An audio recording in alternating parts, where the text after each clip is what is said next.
안녕하세요, 여러분. 오늘은 정말 중요한 이야기를 나누려고 합니다. 혹시 이런 경험 있으세요? 아침에 일어나서 오늘 뭘 하지?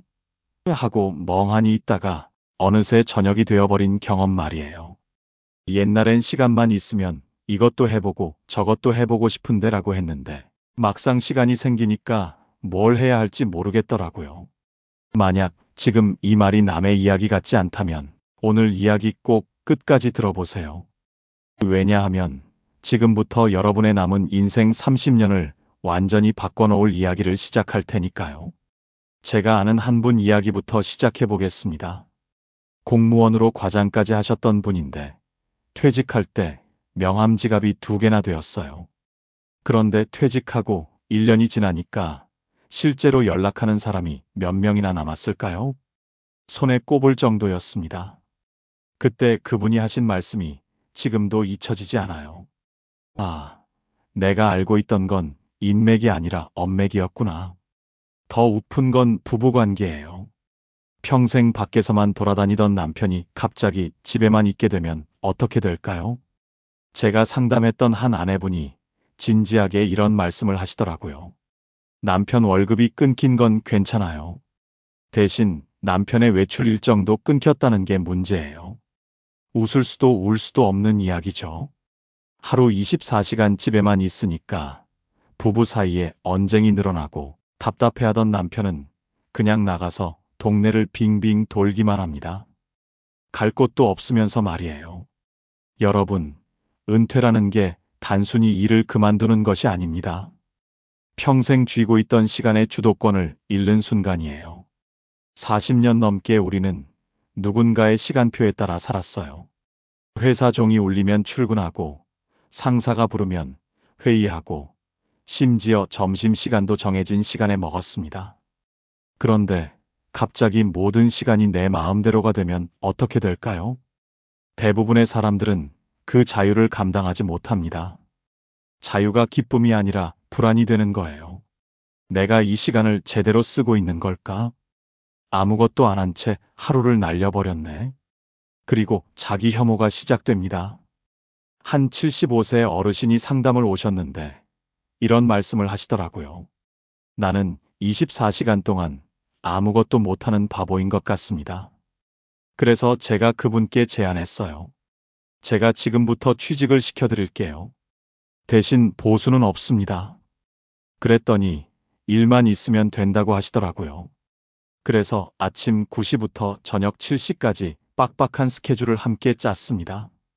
복지관 프로그램 등록, 자원봉사 활동, 등산 모임. 일주일이 지나니 힘겹다. 2주일 지나니 못하겠다 하시더니 3주째 되니까 정신없이 바빠서 우울할 새가 없다고 하시더라고요. 이분은 그때 깨달으신 거예요.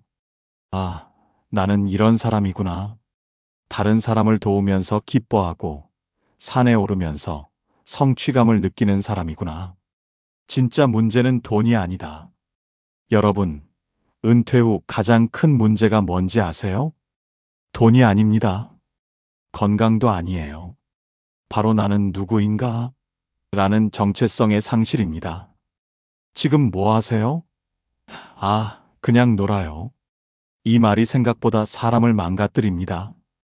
평생 일을 통해 사회와 연결되어 있었고, 능력을 증명했고, 존재 가치를 느꼈던 사람이 이제는 아무도 자신을 찾지 않고 쓸모없는 사람처럼 느껴지는 거예요. 그래도 내가 부장까지 했는데, 그래도 내가 교사 출신인데, 그 그래도가 퇴직 후 1년 지나면 사라집니다. 이젠 그냥 동네 아저씨, 아줌마예요. 집에서도 당신 요즘 뭐해? 집에 있으면 집안일이라도 좀 도와줘. 이런 소리를 듣습니다. 이걸 인정하기 싫어서 괜히 옷만 빼입고 골프장 가고 등산 모임에서 목소리만 커지고 허세로 남은 자존감을 지키려 하죠. 그런데 그거 아세요? 이 허세는 본인만 모르는 병입니다. 겉으로는 멀쩡해 보여도 속은 공허하고 슬프고 부끄럽고 우울증이 그 안에서 조용히 자라고 있어요. 행복한 노후를 위한 3가지 기둥. 그래서 말씀드립니다. 행복한 은퇴는 돈으로만 되는 게 아닙니다. 우리를 망가뜨리는 건 돈이 없어서가 아니라 내가 누구인지 모르겠다는 공허함입니다. 행복한 노후를 위해서는 다음 세 가지가 반드시 필요합니다. 첫 번째, 건강입니다. 건강은 미리미리 준비하지 않으면 나중에 해서 되지 않아요. 아픈 순간 모든 게 끝납니다. 걷기도 싫고 만나기도 귀찮고 자기 자신에게도 짜증만 납니다. 건강은 노후의 자유를 지켜주는 지팡이예요. 건강해야 여행도 가고 친구도 만나고 취미도 배우고 심지어 손주도 봐줄 수 있습니다. 두 번째, 돈입니다. 당연한 얘기죠. 돈이 없으면 하고 싶은 것도 만나고 싶은 사람도 하나둘 포기하게 됩니다. 하지만 반대로 돈만 있다고 해서 행복하지는 않아요. 경제적 안정은 기본값입니다. 그 위에 뭔가를 더 얹어야 삶이 재미있어집니다. 세 번째, 그리고 가장 중요한 것, 바로 할 일입니다. 돈이 있고 건강해도 할 일이 없으면 인생은 무너져요. 그 할 일은 꼭 돈을 버는 직업일 필요 없습니다. 하지만 내가 내 시간에 의미를 부여하는 행위는 반드시 있어야 해요. 오늘은 어떤 글을 쓸까? 어떤 사진을 찍을까? 누구와 어디를 걸을까? 어떤 모임에 나갈까? 이런 질문이 있는 사람은 노년이 외롭지 않습니다. 피해야 할 취미들부터 알고 넘어가자. 그럼 이제 구체적으로 어떤 취미 활동을 해야 할지 이야기해 보겠습니다. 하지만 그 전에 반드시 피해야 할 취미들부터 말씀드릴게요. 먼저, 골프는 가급적 피하세요. 골프가 뭐가 나빠요? 운동도 되고 사람도 만나고. 잠깐만요. 골프가 나쁘다는 게 아니에요. 다만 노후의 취미로는 문제가 많다는 겁니다. 첫째, 시간이 너무 많이 듭니다. 골프 한 번 치려면 하루 종일 잡아야 해요. 둘째, 돈이 만만치 않게 들어갑니다. 셋째, 그리고 가장 중요한 건 골프로는 인생의 의미를 찾기 어렵다는 거예요. 제가 아는 분들 중에 퇴직 후 골프 모임을 만든 분들이 있어요. 12명이 함께 시작했는데 2년 만에 골프 모임이 해체되고 친구 관계까지 해체되었습니다. 나중에 만나는 친구는 4명뿐이더라고요. 왜 그럴까요? 골프는 기본적으로 경쟁 스포츠거든요. 은퇴 후에 또 다른 경쟁을 만들 필요가 있을까요? 다음으로 TV 시청도 문제입니다. 취미가 뭐냐 물어보면 TV 보는 것이라고 답하는 분들이 많아요. 이것도 정말 안 좋습니다. TV를 너무 많이 보면 밤에 잠도 잘 오지 않고 무엇보다 수동적인 소비만 하게 됩니다. 아무것도 남기지 않고 시간만 흘려보내는 거예요. 특히 요즘 문제가 되는 게 짧은 영상들, 유튜브 쇼츠 같은 거예요. 돈 안 든다고 생각하시겠지만 이런 영상들을 계속 보면 뇌썩음 현상이 나타납니다. 우리 뇌는 한 번에 5개에서 9개 정도의 정보를 처리할 수 있는데 짧은 영상은 너무 많은 정보가 한꺼번에 들어와서 처리 자체가 불가능해요. 그러면서 무의미하게 시간만 보내고 진공 상태에 있는 것과 마찬가지가 됩니다. 차라리 그 시간에 스마트폰 내려놓고 주변을 살펴보세요. 지하철에서 다른 사람들 신발을 관찰해 보는 것도 좋아요. 같은 신발을 신은 사람 거의 없거든요. 신발만 봐도 그 사람의 취향과 성격을 알 수 있어요. 이런 게 훨씬 의미 있는 시간 보내기입니다. 마지막으로 위험한 취미도 조심하세요. 6070대에는 몸이 많이 망가집니다. 아직 해도 될 것 같으니까 무리하시는 분들이 많은데 제가 아는 분은 젊은 사람들과 축구를 하다가 무릎 관절이 완전히 망가져서 수술까지 하게 되었어요. 나이가 들수록 국어와 수학을 잘해야 합니다. 국어를 잘해야 주제를 알고 수학을 잘해야 분수를 아는 거예요. 내 몸 상태를 파악하고 내가 얼마큼 지출할 수 있는지 알고 내 몸을 얼마큼 쓸 수 있는지 아는 것. 이게 바로 인생의 국어와 수학입니다. 걷기 가장 완벽한 노후 취미. 이제 정말 좋은 취미에 대해 말씀드리겠습니다. 첫 번째로 추천하고 싶은 건 걷기입니다. 돈이 거의 들지 않으면서 건강관리의 최고인 활동이에요.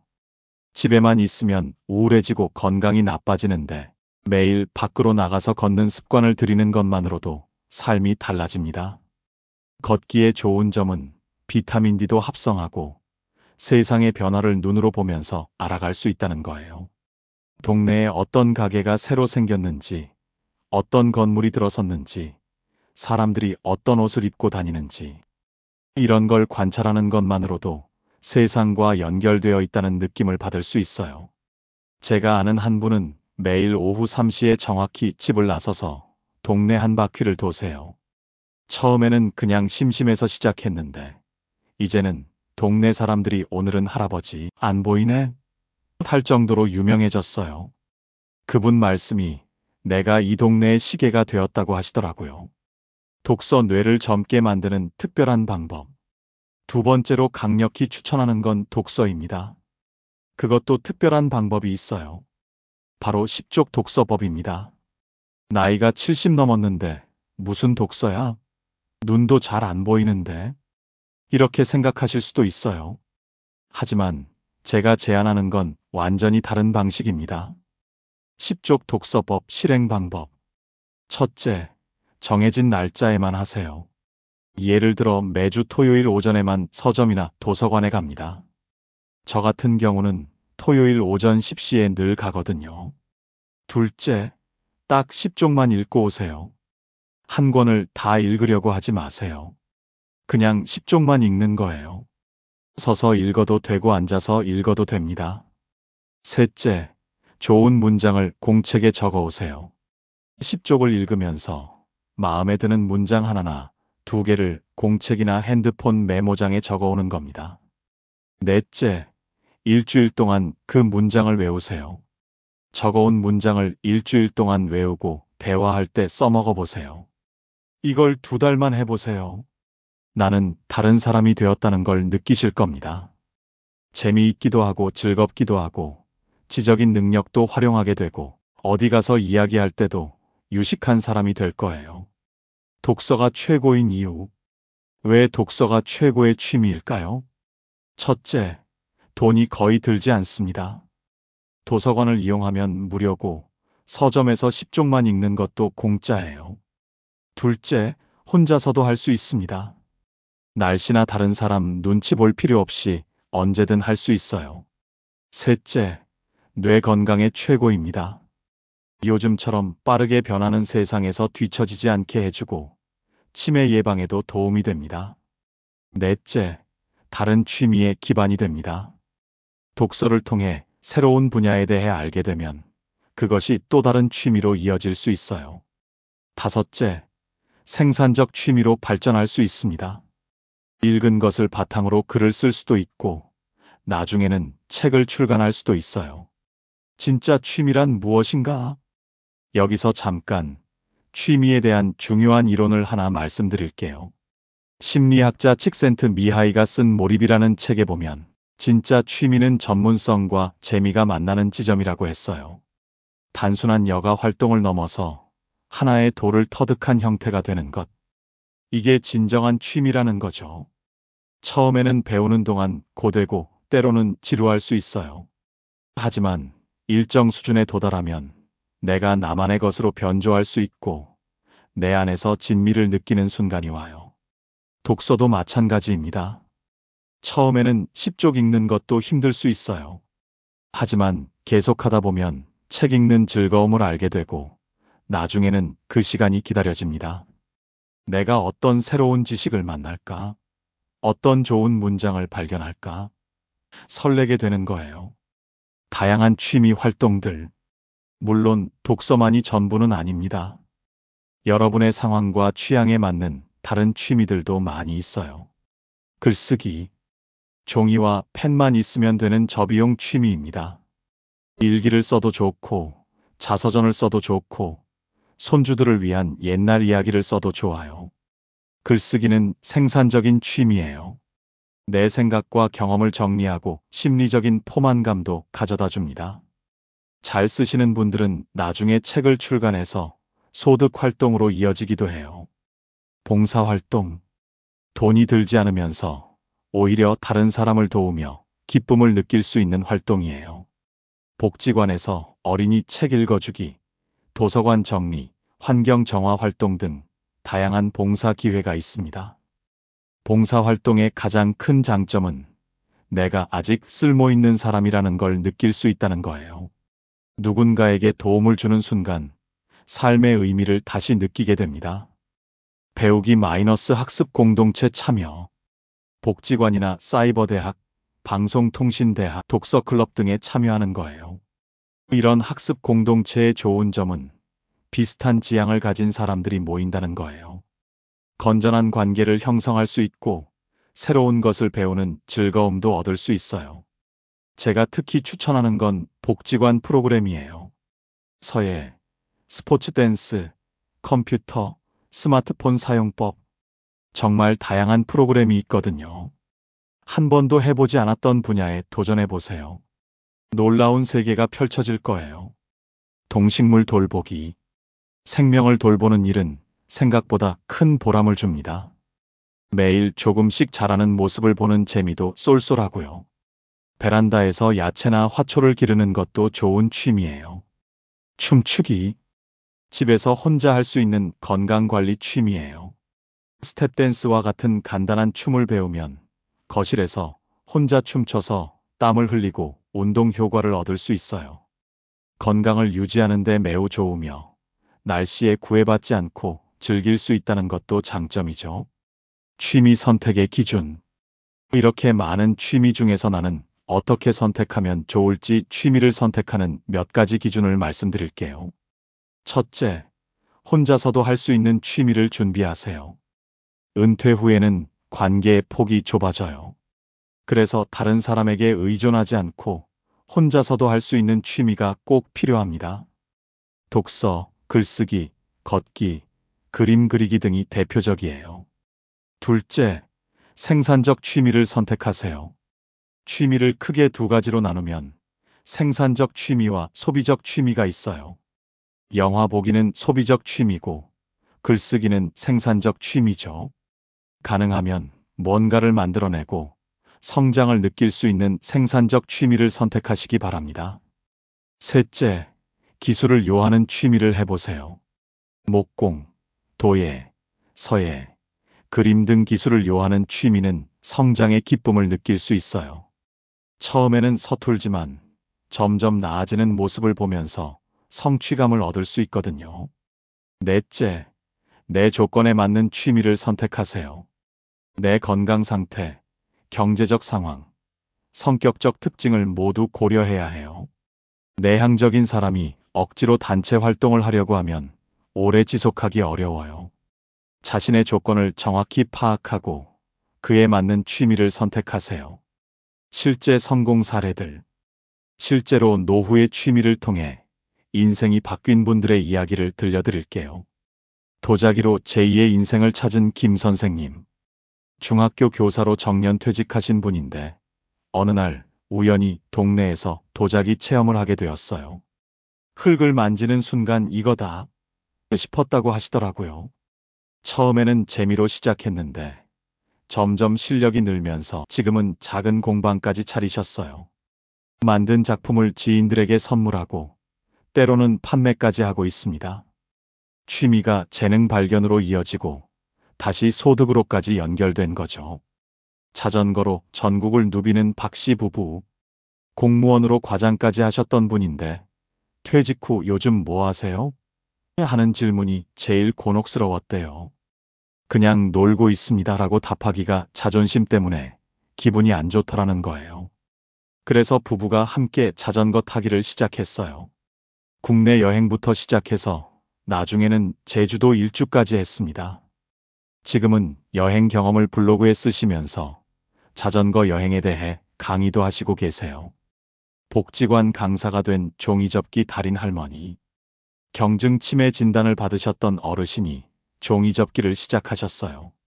처음에는 모양이 엉망이었지만 꾸준히 하다 보니 실력이 늘었고 3년 뒤에는 복지관에서 종이접기를 가르치는 강사가 되셨어요. 손을 움직이는 건 뇌를 자극하는 일이라 치매 예방에도 도움이 되고 무엇보다 자신감을 되찾으셨다고 하더라고요. 여기서 중요한 얘기를 하나 더 해야겠어요. 많은 분들이 나이가 이미 많아서 하면서 시작도 안 해보시는데 이건 정말 잘못된 생각이에요. 60대, 70대가 인생에서 가장 실력이 좋을 때입니다. 경험도 쌓이고 지혜도 있고 경제적으로도 어느 정도 여유가 있는 시기예요. 오히려 가장 능력이 좋은 시기이기 때문에 이 시기가 중요한 거예요. 구체적인 시작 방법. 그래, 취미가 중요한 건 알겠어. 그런데 뭐부터 시작해야 할지 막막해.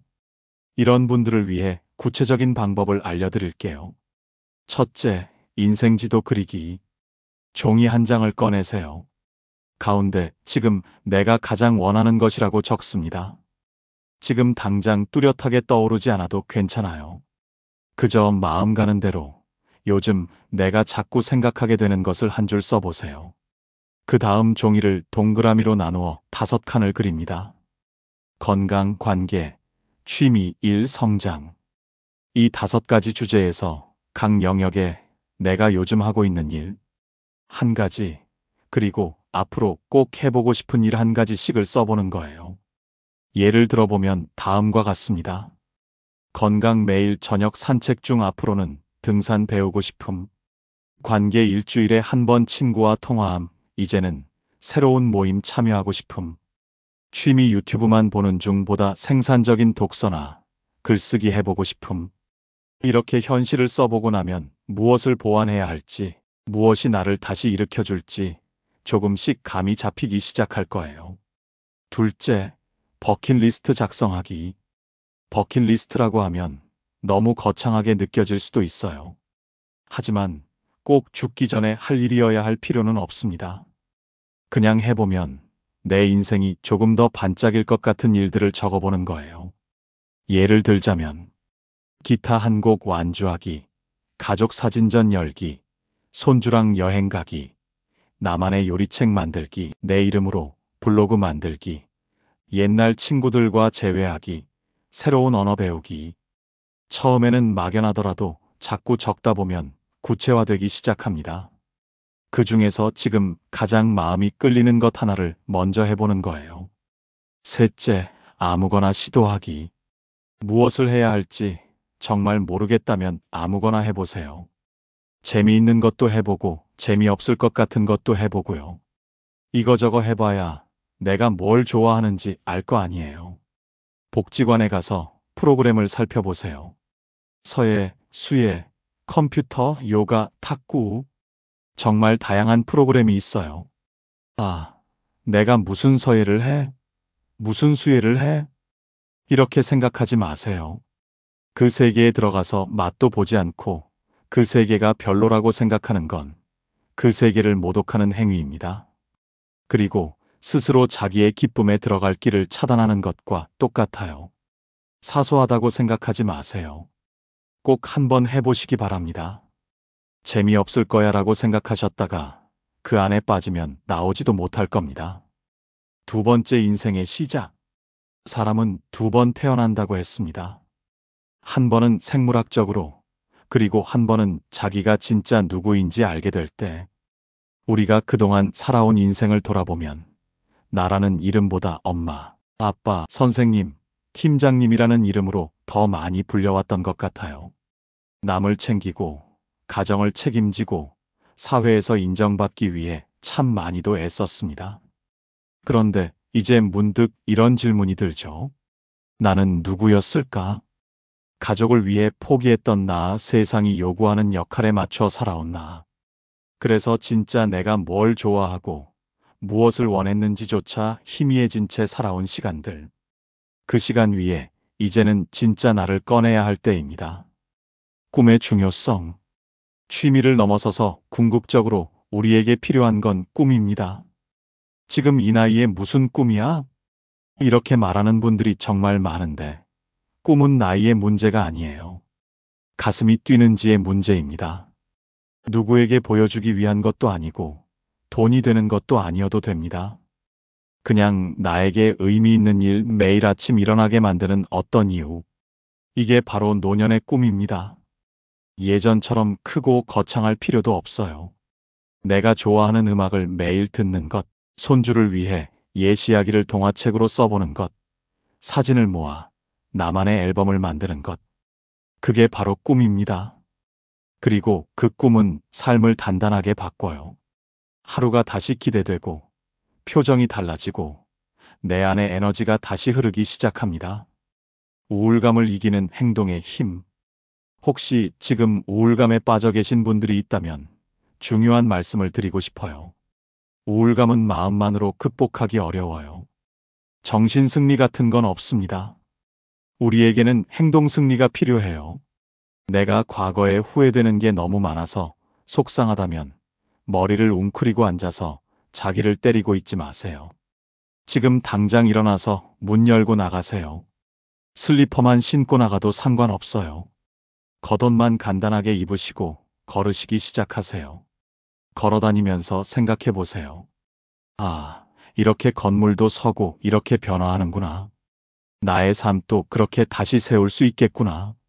걷는 습관 자체가 나의 새로운 행동을 만들어가는 거고요. 갔다 오면서 생각하세요. 후회 대신에 여기에 무엇을 넣어야 될까? 후회하는 그 자리에 새롭게 시작할 수 있는 것을 한 가지만 생각하고 돌아오신다면 여러분은 삶의 새로운 시작을 위한 거대한 씨를 뿌린 거예요. 집에 머물지 마세요. 마지막으로 정말 중요한 조언을 하나 더 드릴게요. 집에 오래 계시지 마세요. 집에 오래 있으면 저절로 우울해져요. 그리고 잘 걷지도 않게 되고 건강이 당연히 나빠지고 사람 만날 일이 없어져서 고립되고 그러다 고독사하는 겁니다. 결국 집에 오래 머무는 것의 결과는 그냥 고독사예요. 밖에 나간다는 건 적어도 나를 관리한다는 거예요. 거울 보고 머리 한 번 더 빗고 계절에 맞는 옷을 입고 적절한 신발을 신고 밖을 나가는 거죠. 나간다는 건 몸을 움직인다는 얘기예요. 걷는다는 건 온몸을 다 움직여야 비로소 성립될 수 있는 행동이거든요. 갈 곳이 없어도 상관없어요. 내가 정하는 거예요. 옆 동네 3번째 전봇대 찍고 와라. 내가 그곳을 정해놓고 그곳에 가서 터치다운하고 돌아오는 겁니다. 그게 나의 일과가 되고 일상이 되도록 하는 거예요. 그렇게 나갔다 오는 것만으로도 비타민 D 합성에 좋고 세상이 어떻게 돌아가는지 눈으로 보면서 알 수 있어요. 매일 나가셔야 합니다. 특히 부부는 무조건 3시간 이상 서로 각자 나갔다 와야 해요.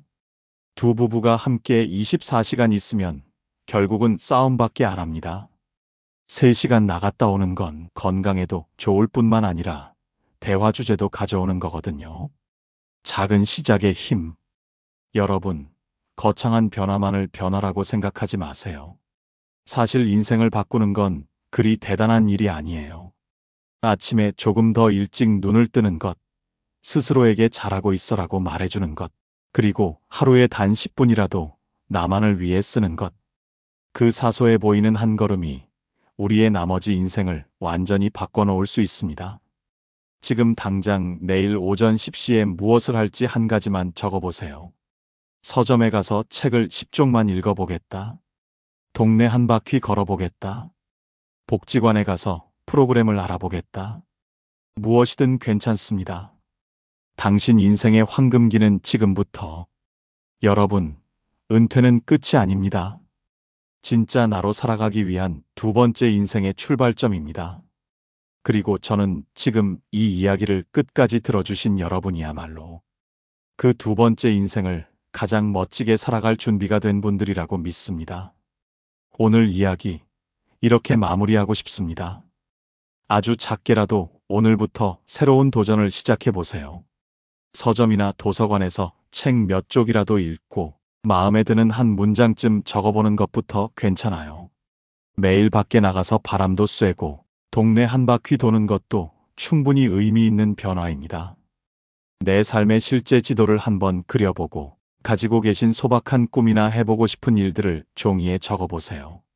꼭 거창할 필요 없으니 내 마음이 조금이라도 움직이는 활동이라면 뭐든 도전해보는 게 중요합니다. 무엇보다 인생 이막의 주인공은 바로 여러분 자신입니다. 이제는 주변의 시선이나 타인의 평가보다 내 마음에 귀 기울이며 나만의 행복을 찾아가시길 바랍니다. 오늘 나눈 내용이 삶에 작은 활력을 불어넣는 계기가 되길 바랍니다.